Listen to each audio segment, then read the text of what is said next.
សួស្តីអ្នកនរគ្នាជួបជាមួយខ្ញុំគីរីនៅក្នុងវីដេអូថ្មីអ្នកនរគ្នាវីដេអូនេះខ្ញុំមកធ្វើការចែករំលែកទាក់ទងជាមួយនឹងExcel នៅពេលដែលយើងឃើញ form ហ្នឹងមានរូបមន្តប្លែកៗដែលយើងអត់ដែលដឹងហើយយើងឆ្ងល់ថាតើយើងសិក្សាបែបម៉េចព្រោះបើនៅក្នុងអ៊ីនធឺណិតយើងចូលទៅយើងត្រូវការ search វា copy ទៅវាអត់ស្គាល់ទេអ្នកនរគ្នាអញ្ចឹងតើអ្នកនរគ្នាត្រូវទៅសួរអ្នកដែលគាត់អាចដឹងពេលហ្នឹងឬក៏អ្នកដែលគាត់អ្នកធ្វើ report ហ្នឹងធ្វើរបាយការណ៍ហ្នឹងអីទើបគាត់អាចបកស្រាយបានប៉ុន្តែតើគ្នាឥឡូវនេះងាយស្រួលមែនតើតើគ្នាអាចធ្វើការជាមួយនឹង ChatGPT តែតើគ្នាគ្រាន់តែចូលទៅកាន់ browser ក្រោយមកទៀតតើគ្នាគ្រាន់តែ paste តើតងជាមួយរូបមន្តបាញ់មិញហ្នឹងហើយបន្ទាប់មកតើគ្នា say មក please explain the formula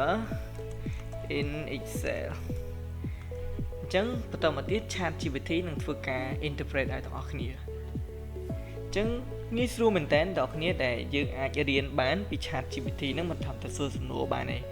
តែទៅមួយ technical term មួយចំនួន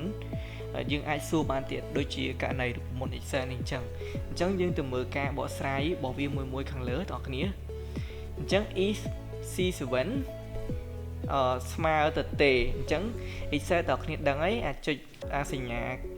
ធ្មេញកដលពីរសងខាងហើយខាងក្នុងនេះអត់មានអីហ្នឹងមានន័យថាទៅទេអញ្ចឹង C7 ស្មើទៅទេហើយ comma ហ្នឹងមានន័យថាម៉េចអញ្ចឹង this is outermost if function អញ្ចឹងគាត់ដំបូងគាត់ប្រាប់ថាហ្នឹងគឺ if function it check whether the value of cell C7 is empty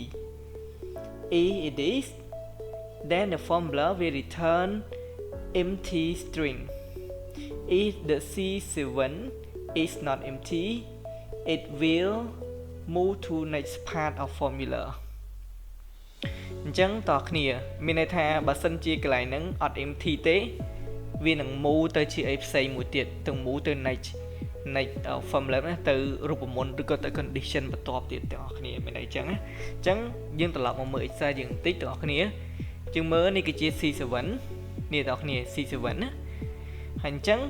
C7 ហ្នឹងវាអត់ទេមែនទេប៉ុន្តែនេះកន្លែងត្រង់ C6 តើគ្នាឃើញថា connection គេគឺចូលថា if C7 ស្មើទៅទេប៉ុន្តែ C7 យើងពេលនេះគឺអត់ទៅទេមាននេះគេនេះមានឡើយនេះគឺស្មើនេះតើគ្នាអញ្ចឹងមានថាមានថ្ងៃទី1ខែ3 2010ហើយបន្តមកទៀតតើគ្នានៅត្រង់កន្លែងនេះតើគ្នា select មកតើគ្នាឃើញ Excel ក៏វា interpret ឲ្យមួយចំនួនប៉ុន្តែខ្លះយើងអាចអត់យល់ណាគេដាក់ថា value is true អញ្ចឹងបើសិនជាកន្លែងនេះ true ក៏កន្លែងហ្នឹងគឺទៅទេហ្មងអញ្ចឹងណាមានន័យថាបើសិនជាកន្លែងទៅទេកន្លែងអក្សរ M នេះគឺទៅទេខ្ញុំឧទាហរណ៍ថាឥឡូវខ្ញុំលុបចោលខ្ញុំលុបអានឹងចោលហ្មងតើគ្នាអញ្ចឹងតើគ្នានឹងឃើញកន្លែង C6 ប្រកាសជាទៅទេហើយតើគ្នាឃើញទេទេតែម្ដងអញ្ចឹងខ្ញុំ back មកវិញតើគ្នាហើយតើគ្នាឃើញកន្លែងនេះប្រែប្រួលទៀតខ្ញុំ check ទាំងអស់គ្នាអានេះយើងហៅថា condition តែឥឡូវយើងអត់ទាន់ check ទេហើយអញ្ចឹងតើគ្នាមើលបន្តទៀតតើមកគេដាក់ condition ទៀតថា if weekday ហើយ C7 ដែរអញ្ចឹងគឺនៅកន្លែងនេះតើគ្នាឃើញវា select ទេអញ្ចឹង C7 ស្មើ 2 ស្មើ M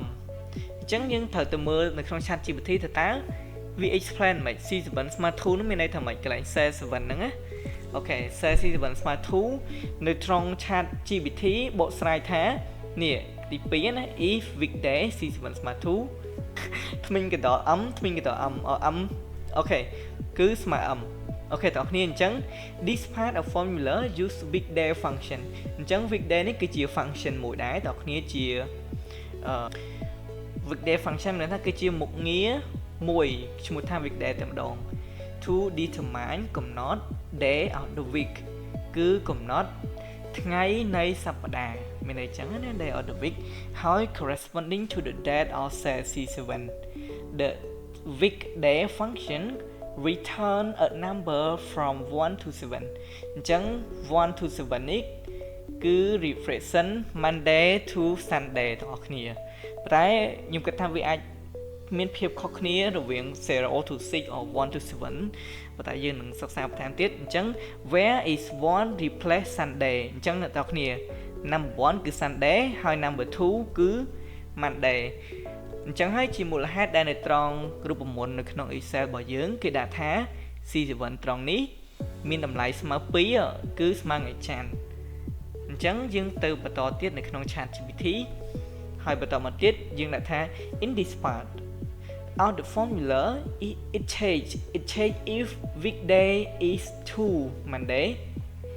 where it is the formula return m អញ្ចឹងបើសិនជាកន្លែងហ្នឹងវាថ្ងៃច័ន្ទ change ទៅគឺថ្ងៃច័ន្ទអញ្ចឹងកន្លែ